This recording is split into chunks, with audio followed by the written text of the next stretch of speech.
Hi everyone, this is Leslie and you're watching Midlife and Nailing It. Please hit the subscribe button and the notification bell. Today I have for you a What's for Dinner video. I post one of these every Monday. This week we ate out a few times and had leftovers, so I have 3 meals for you. I hope you enjoy. So this night I decided to make hobo dinners. I've already got my hamburger patties back there. I actually bought a 10 pack of burgers that were already made. Of course, you can just get a pound of hamburger or 2 pounds of hamburger and make however many you want. I find that you can usually get about 4 burgers out of 1 pound. I made sure to salt and pepper both sides of each burger, and then I'm also cutting up some carrots. You can use whatever carrots you'd like for this, and in a minute I'll show you how I kind of measure how many carrots, and then in a minute I'll cut up some potatoes to use. So my carrots are finally cut up, and I'm moving on to potatoes. So I've peeled 5 potatoes, and I'm starting to cut them up. I like to dice my potatoes for this, but you could cut them any way you want. The same with the carrots.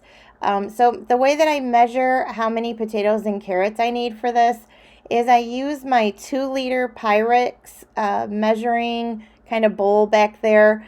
That's how I measure. I fill it up, and then I know I have enough for 8 to 10 of the little hobo dinners. So that's my measuring technique. You can come up with your own or steal mine, but it works. So next I'm going to peel and slice up an onion. You'll also notice in the background that I have sliced up some butter as well. So I've got all of my ingredients here, and then I also ripped off some sheets of aluminum foil. You want a piece of foil per hobo dinner. So I grabbed a 1/2 cup measuring cup, and I'm just putting a little pile of my carrots and potatoes down. Next, I put a hamburger patty down, as well as some onion and a pat of butter. So now all that you do is kind of make a little packet out of your foil up around your hobo dinner. You want to make sure that when you fold it, that you fold it towards the top, because when you put them in the oven, you don't want the butter or any of the juices to drip out. Then you just continue until all of your little hobo dinners are made. They cook at a 350-degree oven. These cooked for about an hour and 10 minutes, but you want to start checking at 45 minutes, and you can just open one of your little packs up, use a knife, and see if it goes through your potatoes and carrots, and that's how you know it is done. I serve these with A1 and Heinz 57 on the side. So this is what that meal looked like plated up. This is actually my son's plate. I had an appointment this day. I made these earlier in the day, and he just couldn't wait. He needed his right when they came out of the oven. It is so very good. My family loves it. And I usually make, I made 10 of these. So we had leftovers. We ate this for a few nights. Okay, so for the next night, I decided to do an appetizer night. So I've grabbed these Kroger chicken wing drumettes. They come frozen, and you can throw these right into your crock pot frozen. I went ahead and lined them. I'm still using the oven bags. I'm trying to use them up. And then all you need is some black pepper, salt, and garlic powder. You're also going to need a can of cola. I'm using Coke. You can use whatever cola you'd like. In a pinch, I've even used cherry flavored. So you just throw your chicken into your crock pot frozen. You add your salt and pepper. You also use your garlic powder. That's about a teaspoon or 2. Then you add your can of Coke. You put your lid on, and then you cook your wings on high for about 4 to 5 hours. You could cook them on low, but I find that they don't turn out as well. So I really recommend that you cook them on high. This is what the wings look like when they're done cooking in the crock pot. Next, I take a baking pan and I line that with aluminum foil and I spray it with a little bit of Pam. I put the chicken wings on the pan and then I spray them generously with Pam as well. Then I take our favorite hot sauce. We use Frank's. In our opinion, it is the only hot sauce to use. But yeah, if you like a different brand, you can go right for it and use that instead. I just drizzle the hot sauce all over the wings. I do not coat them because that's a little too hot for us. I then put my wings in the broiler on low. So I made nachos as well this night. So I'm just starting to brown up a couple of pounds of hamburger.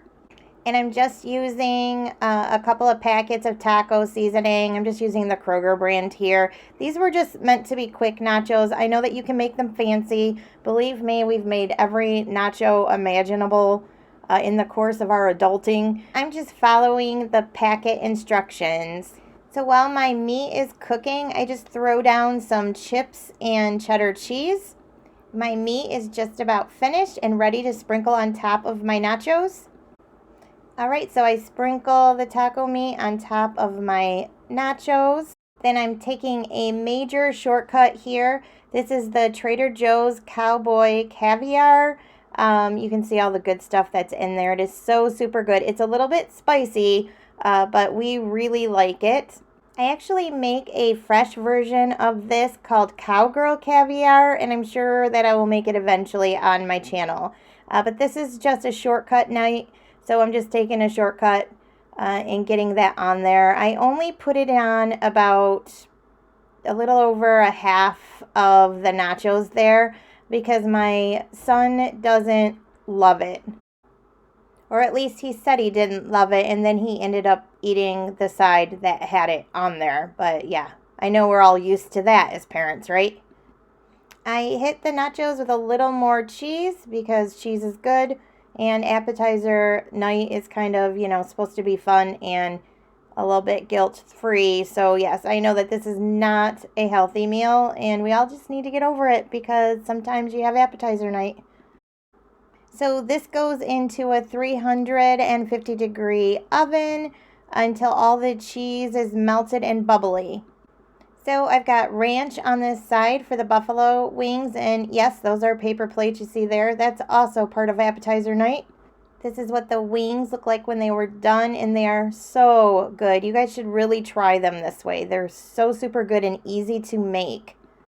This is what the nachos look like when they were done. I have some taco sauce and sour cream on this side. This is like my husband and son's favorite meal ever. So this night I just have the cook in the bag savory whole chicken from Kroger. I've made this before. It is really easy. You can cook it from frozen or you can thaw it and cook it. The cooking directions are on the back. I'm also using this Uncle Ben's roasted chicken flavored rice. You can steam it in the microwave or you can make it on the stovetop. It's super easy and really good. The third thing I'm making is this Trader Joe's organic rainbow cauliflower. I've made it before. I do 2 bags here and I just toss it in some olive oil and everything but the bagel seasoning as well. And I roast that at 450 for 25 minutes. And it is so good every time. Y'all know I love it. I talk about it so much. We have it often. So this is what the chicken looked like when it was done. I just have a lid on it to keep it warm until the other things are finished. This chicken is good every time I make it. Sometimes I make 2 at a time and then make other things from the leftovers. So this is my husband's plate. You can see the chicken and the rice and the broccoli. It was so good. I did make those like cheddar biscuits. It was the Bisquick brand. We didn't like them, so I didn't even bother showing them to you. We don't usually make little biscuits to go with meals and that sort of thing anyways, but yeah, none of us liked them. We ended up just throwing them away. So that was what was for dinner last week. I am so glad that you watched my video. I appreciate all of you so much. I'll see you soon. Bye-bye.